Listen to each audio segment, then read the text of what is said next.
Welcome back sa Free Thinking Pinoy Channel. Sa dami ng magagandang klase ng hayop sa mundo, hindi may iwasan na ang ilan sa kanila ay para bang inimport sa horror movie. Kahit na maraming nakakatakot na hayop, marami sa kanila ay hindi mapanganib sa tao. Mula sa higanteng millipede hanggang sa ibon na masama kung tumitig. Ito ang 10 scariest animals that are harmless to humans. Pero, bago ang lahat, kung isa kang nature lover, I want you to subscribe to Free Thinking Pinoy Channel. Ang FTP channel ay ang social media platform na dedicated sa mga viewers na mahilig sa wildlife and nature. Kaya kung tapos mo nang pindutin ang subscribe button, tara at umpisahan na natin. Una sa ating list ay ang camel spider. Kabilang sila sa pamilya ng arachnid, ngunit hindi ito gagamba at mas lalong hindi rin ito camel. Sa laki ng kanilang panga, siguradong mapapatalon ka sa takot. Dahil dyan, madalas itong patayin ng mga tao. Believe it or not, walang dalang panganib ang camel spider sa mga tao. Hindi ito nagtataglay ng venom at ang kanilang kagat ay hindi sapat upang bumutas ng balat ng tao. Kaya dahil dyan, sila ay mga certified harmless animals and don't judge the book by its cover. Next ay ang mga giant African millipede. Kung takot ka sa hayop na maraming paa, siguradong ayaw mo sa insektong to. Kung ang ordinaryong millipede ay 2 inches, ang mga giant millipede ay may haba na 1 talampakan at tumataba ng 3 pulgada. Dahil sa kanilang pambihirang laki, maraming tao ang nangingilabot sa kanilang itsura. Mabaho pa ito dahil ang kanilang amoy ay ang kanilang first line of defense. Pero dahil sa wala naman itong lason at hindi kayang mangagat ng tao, wala tayong reason para katakutan ang mga giant millipede. Dahil dyan, sila ay mga certified harmless animals. Ang susunod sa ating list ay ang mga gharial. Nakakatakot ang kanilang itsura, lalo na sa kanilang mahabang uso na nababalot ng matutulis ng ngipin. Nakakatakot silang pagmasdan pero sa maniwala ka man o hindi, wala itong ugali na umatake ng tao. Ang kanilang manipis na nguso ay hindi dinisenyo upang mangagat ng malaking prey gaya ng tao. Magpas hanggang ngayon, wala pang naitatalang kaso ng pag-atake ng gharial sa tao. In fact, mas takot pa nga ang mga gharial sa tao dahil tayo ang dahilan kung bakit malapit nang maubos ang kanilang populasyon. As of 2020, meron na lamang 200 gharials ang nananatiling buhay at patuloy pang nababawasan. Dahil dyan, sila ay mga certified harmless animals. Number 4. Stargazer. Sumikat sa internet ang isda na to dahil sa kanilang kakaibang itsura na para bang kontrabida sa pelikula. Ito ang isda na magandang addition kung bakit nakakatakot tumapak sa dagat. Sila ay mga ambush predator at sa tuwing nagtatago sa buhangin, mukha silang halimaw. Dahil sa kanilang pang-horror na itsura, maraming tao ang matatakot kung ito ang bubulaga sa kanila sa dagat. Pero don't worry, ang mga stargazer ay hindi delikado sa tao. Hindi ito nangangagat ng paa ng tao at mas pipiliing lumangoy palayo sa mga tao. Yes, meron itong venomous spine na delikado sa tao pero ginagamit lang nila ito kung pilit mo silang huhulihin. Pero overall, ang mga stargazer ay certified harmless creature. Next ay ang ibon na maangas kung tumitig. Ito ang mga shoebill stork. Maraming tao ang nai-intimidate sa ibon na to dahil mukha daw itong dinosaur. When in fact, yes, ang mga shoebill gaya ng ibang ibon ay ang mga modern day dinosaur.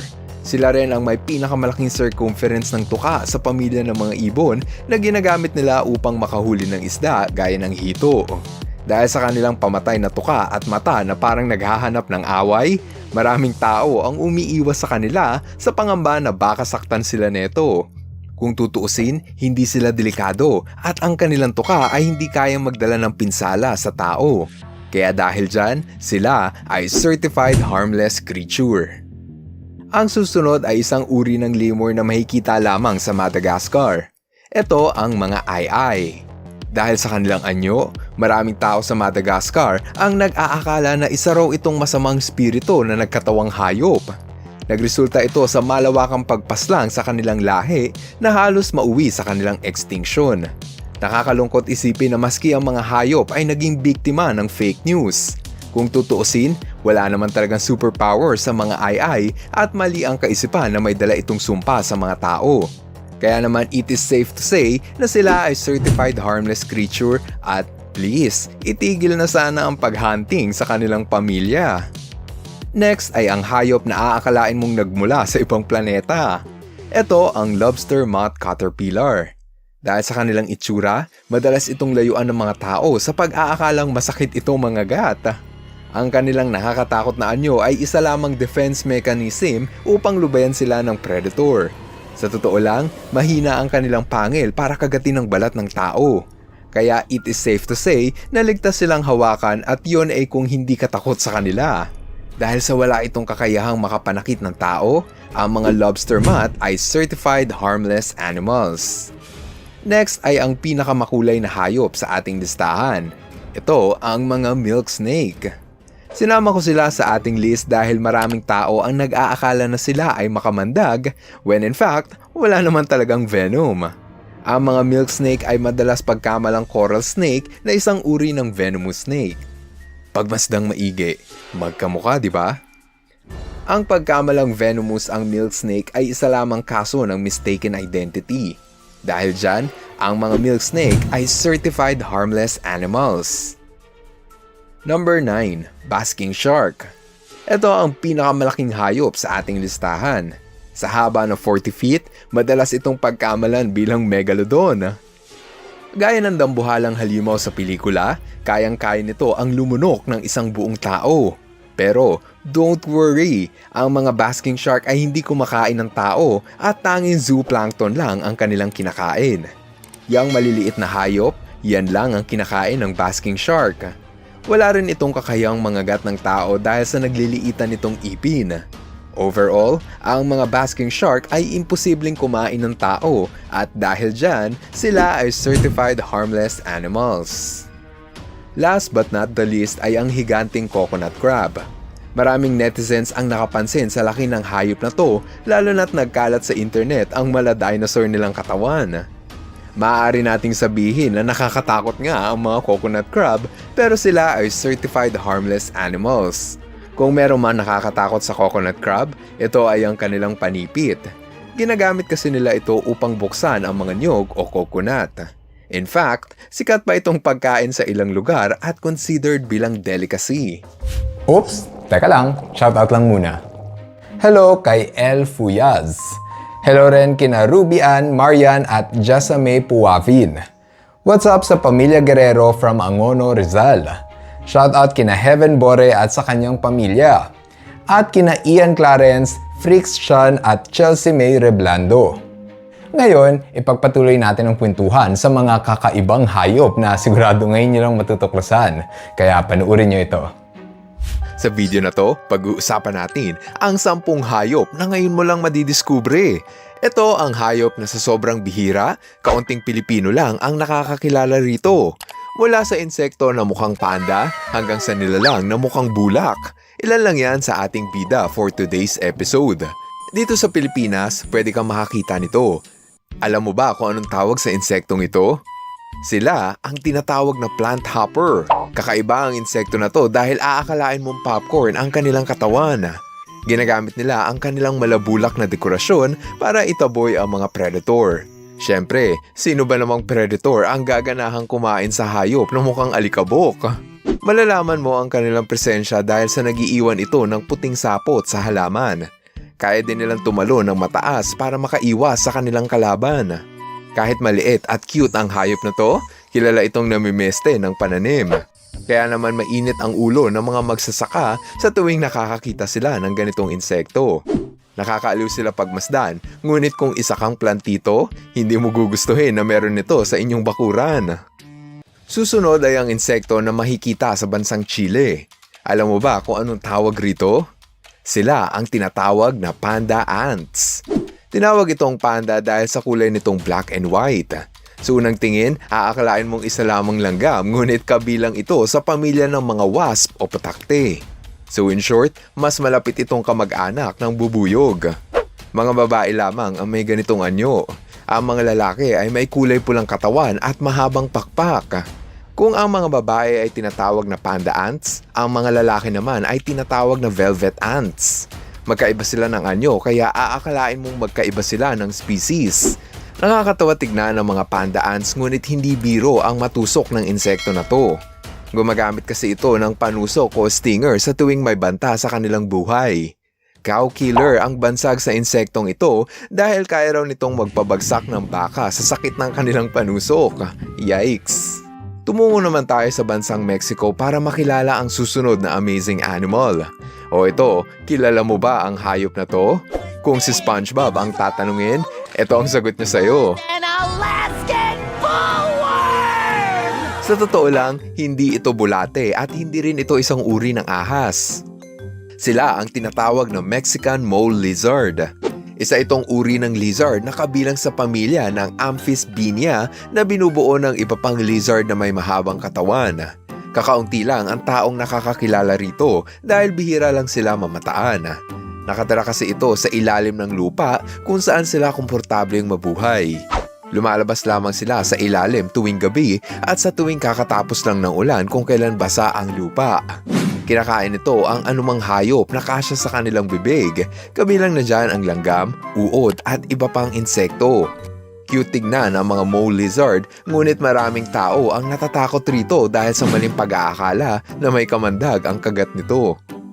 Next ay ang hayop na makikita sa Amazon forest.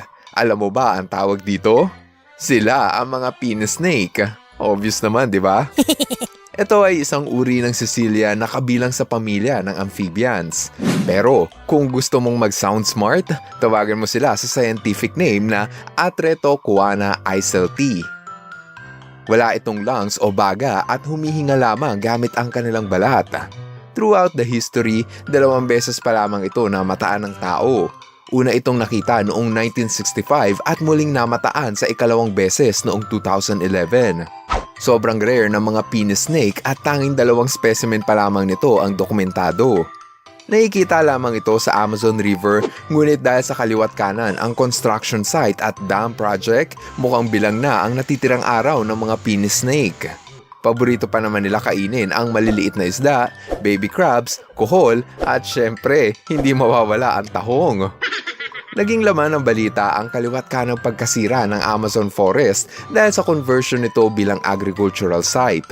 Dahil dyan, pinaniniwala ang maraming rare animals ang naging extinct bago pa man sila madiskubre ng mga scientist.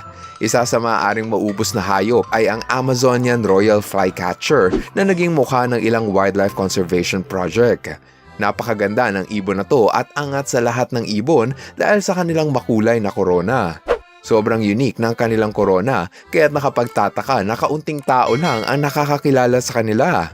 Tanging mga lalaking flycatcher lang ang may ganitong dekorasyon na ginagamit nila upang makapang-akit ng mga babaeng ibon. Kung minsan, ginagamit din nila ito bilang defense mechanism. Mabilis kasing matakot ang mga predator sa anumang matingkad na kulay, lalong-lalo na kung kulay pula.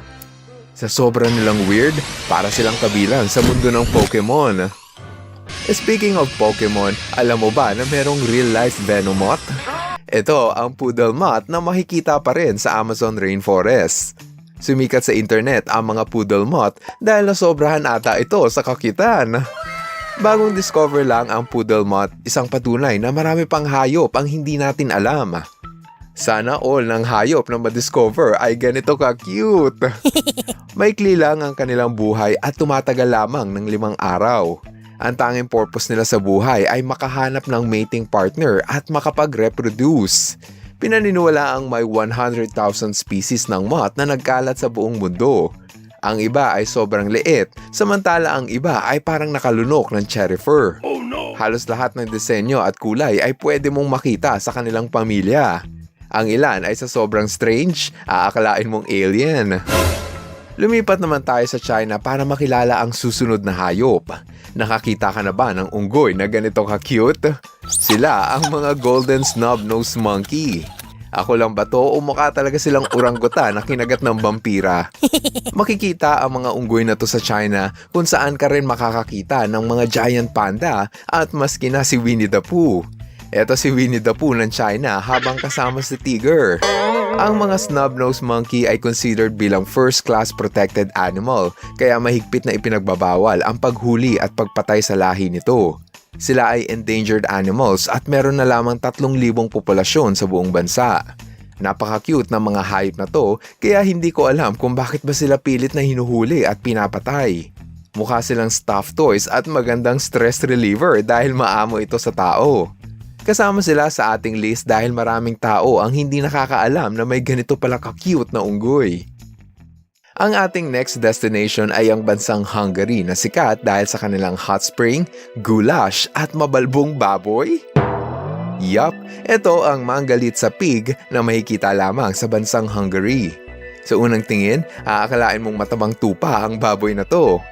Andito sila sa ating list dahil sino bang mag-aakala na meron palang baboy with curly hair.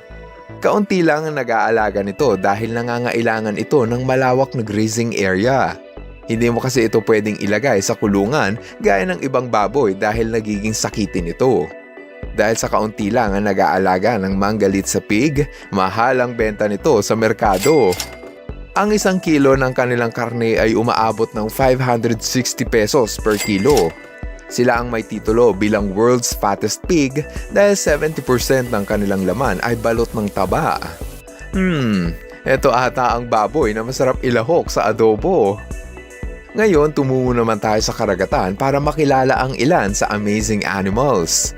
Sa sobrang lawak ng karagatan, naging tahanan ito ng unique animals na ngayon mo lang makikilala.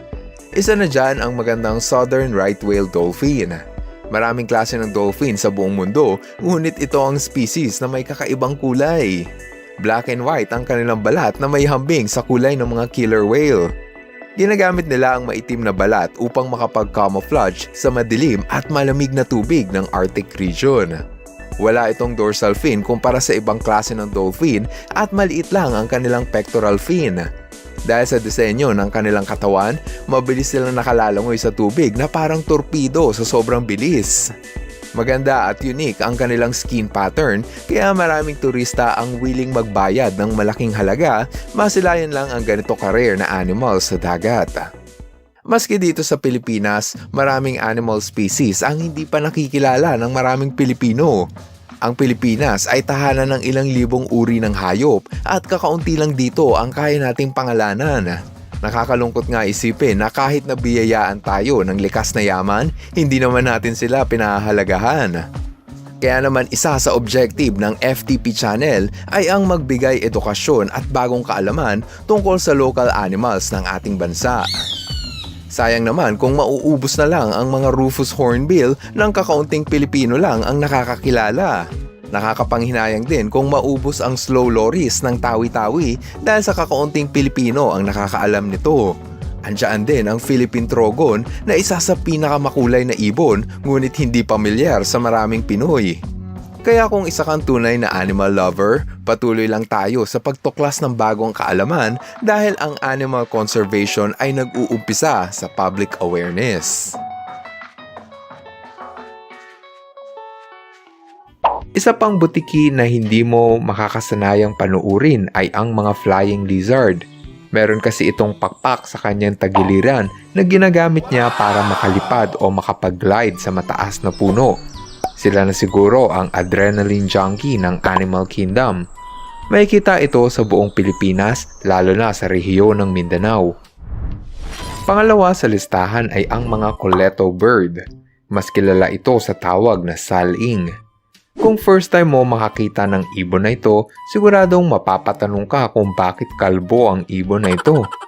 Mukhang nalapnos ng mainit na tubig ang ulo nila, pero kung titignan mo sa malayo, aakalain mong nakalabas ang utak nito. Ano pa kaya ang kamukha nito? Basta, ang dami kasi nilang kamukha. Endemic at tanging sa Pilipinas lang ito makikita.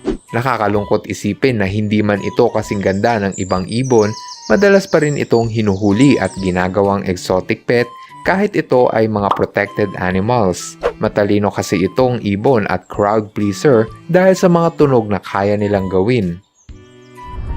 Ang pangatlo sa ating listahan ay ang mga Gray's monitor lizard. Yes, yes, yes. Alam kong ilang beses ka nang nakakita ng mga bayawak, pero ibahin mo ang isang ito. Sa 80 species ng bayawak na nagkalat sa buong mundo, pawang mga Grace Monitor Lizard lang ang natutong kumain ng prutas bilang main diet. Alam mo ba kung gaano ka-weird yun? Ibig sabihin, siya lang ang health conscious sa kanilang pamilya na puro karne ang kinakain. Kung magkakaroon ng ambassador sa healthy living, I nominate this bayawak.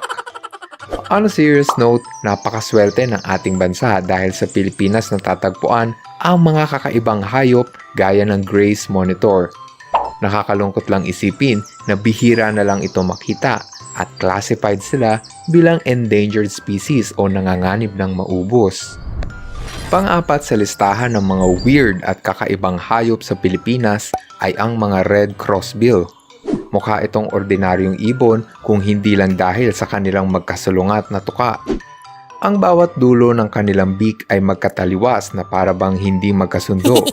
Isa itong halimbawa ng evolutionary adaptation dahil kasi sa forma ng kanilang tuka, nakukuha nila ang buto ng pine cone na nakasiksik sa loob. Sila lamang ang kayang gumawa nito at dahil dyan, mas lumalawak ang pagpipilian ng pwede nilang kainin. May kita lang ito sa rehiyon ng Luzon kung saan maraming puno ng pine tree gaya ng Baguio at Cordillera. Kaya kung plano mo magbakasyon sa Baguio, isama mo sa bucket list ang makakita ng red crossbill. Wow! May ganito pala sa Pilipinas! Sila ang mga Palawan bearded pig na pang-5 sa listahan. Hindi ito ang average normal pig na makinis at kulay pink. Malago ang bigote nito at maitim ang balat. Marami sa inyo ang nakakita na ng baboy ramo pero para sa akin kakaiba ang itsura ng mga baboy na to. Feeling niya siguro gwapo siya pag may bigote. Mahikita lang ang lahi nito sa isla gaya ng Palawan, Balabac at Calamian. Tumitimbang ito ng 150 kilos at may taas na 3.3 feet. Ang susunod sa listahan ay ang mga frigate bird. Mahirap palampasin sa listahan ng kakaibang hayop ang mga ibon na ito. Kaya kasi nilang punuin ng hangin ang sobrang balat na nakadikit sa kanilang leeg at palubuhin ng sobrang laki. Ginagawa nila ito upang makatawag ng pansin sa mga single na babae. Pumipwesto sila sa lupa o taas ng puno at palulubuhin ang gular sack upang parang ang sarap pindutin. Ang Pilipinas ay tahanan ng kakaiba at nakakabilib na hayop. Isa na dyan sa kakahangaan mo ay ang Harlequin tree frog. May kita ito sa buong Pilipinas at marahil ay hindi mo ito madalas masilayan dahil nakatira ito sa taas ng mga puno. Kamamanghaan mo ito dahil sa kakayahan nilang lumipad. Gumagamit kasi ito ng pangmalakasang gliding para makaiwas sa mga predators gaya ng ahas o maski tao. Meron silang web feet para sumagap ng hangin pababa at ekstrang balat sa tagiliran. Sa ngayon, ito pa lang ang naitatalang flying frog sa Pilipinas pero kada taon, nasa 100 bagong discovery ang natatagpuan ng ating bansa. Who knows kung anong bagong palaka ang madiscover ng mga siyentipiko. Kung ano man yon in the future, sana makadiscover sila ng palakang ganito ka-cute. Ang susunod sa listahan ng mga weird creature sa bansa ay ibon na mukhang puppet galing ng Sesame Street. Ito ang mga Philippine frogmouth. Kakaibang ibon ito at para bang ngayon lang kayo makakakita ng tulad nito. Wala silang mahabang tuka gaya ng iba, pero meron itong malapad na bibig. Wala itong makulay na balahibo, pero meron itong color pattern na aakalain mong sanga ng kahoy. At ang pinaka nakakatawag ng pansin ay ang mga mata nito na para bang nagtataray. Sila marahil ang grumpy cat ng mga ibon. Sa Pilipinas lang ito makikita. Sa umaga, sedentary ang kanilang lifestyle at halos hindi sila gumagalaw. Pagsapit ng gabi, naghahanap sila ng makakain gaya ng tipaklong at kuliglig. Flying lemur. Sa mga netizen na napanood na ito sa YouTube, malamang maski ikaw ay natakot sa kung anong nilalang ito. Sa mga hindi nakakaalam, isa itong flying lemur at makikita ito sa Pilipinas. Kung hindi ka talaga pamilyar sa mga ito, malamang ay mapatakbo ka sa takot. Kung tutuusin, maliit lang sila sa timbang na 1.7 kilos. Nagmumukha lang itong malaki at nakakatakot dahil sa extra skin na makikita sa kanilang tagiliran na tinatawag na patadya. Ginagamit nila ito upang makalipad o makapag-glide sa taas ng mga puno. Napaka-weird ng mga hayop na ito, lalo na kung first time mo itong makikita. Pinakamarami ang kanilang populasyon sa Mindanao at sa isla gaya ng Bohol, Samar at Leyte. Dahil mukha itong kakaiba at mapanganib, madalas itong napagkakamalang aswang sa probinsya na hindi ko naman maintindihan kung bakit. Tingnan mo, ang tatapos sa listahan ng mga weird na hayop sa Pinas ay ang mga lotus bird. Kung first time mo makita ang maliliit na paa na tumutubo sa katawan nito, aakalain mong galing sila sa mundo ng Avatar. Pero dahil curious ka at interesado kang malaman ang buhay ng mga ibong ito, malalaman mo na hindi ito mutation o ekstrang paa. Yan ay ang paa ng kanyang mga anak o sisiw. Tinatago niya ang mga bagong pisang sisiw sa loob ng kanyang pakpak para itago sa mga predator gaya ng bayawak at ahas.